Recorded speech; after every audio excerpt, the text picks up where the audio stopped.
السلام علیکم ورحمۃ اللہ وبرکاتہ۔ ناظرین کرام، آپ دیکھ رہے ہیں ہسٹری آف اسلام۔ پچھلی اقساط میں ہم نے جانا کہ اسلام سے پہلے دنیا کس حال میں تھی اور رسول اللہ صلی اللہ علیہ وسلم کی ولادت سے پہلے مکہ مکرمہ کس نازک دور سے گزر رہا تھا۔ آج کی قسط صرف تاریخ نہیں بلکہ ایمان کو تازہ کر دینے والا واقعہ ہے۔ آج ہم بات کریں گے عام الفیل کی مکمل کہانی، ابرہہ کے غرور اور انجام، اللہ کی براہ راست مدد اور اس عظیم سال میں رحمت للعالمین صلی اللہ علیہ وسلم کی ولادت۔ یہ وہ قسط ہے جس میں انسان سیکھتا ہے کہ طاقت اللہ کے سامنے کچھ بھی نہیں۔ بیمارے ابرہہ کون تھا؟ ناظرین، ابرہہ یمن کا حبشی گورنر تھا اور بے حد طاقتور حکمران سمجھا جاتا تھا۔ اس نے یمن کے شہر سنا میں ایک عظیم الشان گرجا بنایا جسے قلیس کہا جاتا تھا۔ ابرہہ کا مقصد صاف تھا، عرب کے لوگ کعبہ چھوڑ کر میرے گرجا کی طرف آئیں، لیکن عربوں کا دل کعبہ کے ساتھ جڑا ہوا تھا۔ جب ابرہہ نے دیکھا کہ اس کی سازش ناکام ہو رہی ہے تو اس کے دل میں غرور اور غصہ بھر گیا۔ اسی غرور نے اسے اللہ کے گھر پر حملے پر آمادہ کیا۔ ہاتھیوں کا لشکر۔ ناظرین، ابرہہ نے عرب میں کبھی نہ دیکھے گئے ہاتھیوں پر مشتمل لشکر تیار کیا۔ یہ ہاتھی طاقت کی علامت تھے، خوف پھیلانے کا ذریعہ تھے۔ جب یہ لشکر ریگستانوں سے گزرتا تو زمین لرزنے لگتی۔ عرب قبائل یہ منظر دیکھ کر سہم گئے۔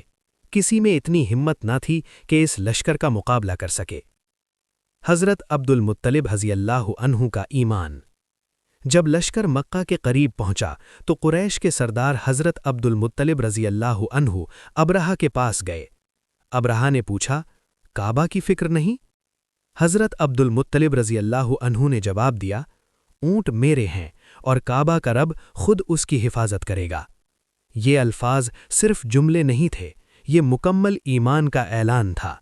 پھر قریش مکہ چھوڑ کر پہاڑوں کی طرف چلے گئے۔ اللہ کی مدد کا نزول۔ ناظرین، جب لشکر نے کعبہ کی طرف بڑھنا چاہا تو اللہ کا حکم آ گیا۔ آسمان سے چھوٹے چھوٹے پرندے ابابیل جھنڈ در جھنڈ آئے۔ ہر پرندے کے پاس چھوٹی کنکریاں تھیں جو اللہ کے حکم سے لشکر پر برسیں۔ وہ طاقتور فوج ریت میں بدل گئی۔ قرآن نے ہمیشہ کے لیے اس واقعے کو محفوظ کر دیا۔ الم تر کیف فعل ربک باصحاب الفیل۔ عام الفیل کی تاریخی اہمیت۔ ناظرین، عام الفیل ایک تاریخ نہیں بلکہ پیغام ہے۔ پیغام یہ کہ اللہ کا گھر محفوظ ہے، غرور ہمیشہ تباہ ہوتا ہے اور اللہ جسے چاہے عزت عطا کرتا ہے۔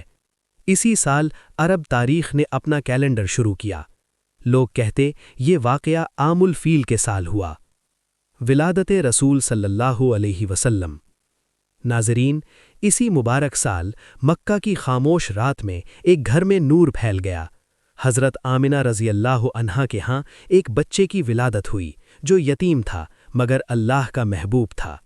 یہ تھے محمد بن عبداللہ صلی اللہ علیہ وسلم۔ یہ ولادت ظلم کے خاتمے کا اعلان تھی، اندھیروں کے اختتام کی خبر تھی اور انسانیت کے لیے رحمت کا آغاز تھا۔ دنیا پر اثرات۔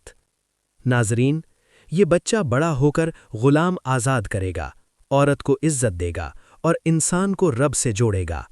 یہ وہ نبی ہے جس کا ذکر پہلے آسمانوں میں تھا پھر زمین پر آیا۔ ناظرین، آج ہم نے جانا عام الفیل کا مکمل واقعہ، اللہ کی زبردست قدرت اور رسول اللہ صلی اللہ علیہ وسلم کی ولادت۔ اگر ویڈیو پسند آئے تو لائک کریں، سبسکرائب کریں، اس پیغام کو عام کریں۔ میں ہوں اور آپ دیکھ رہے تھے ہسٹری آف اسلام۔ اللہ حافظ۔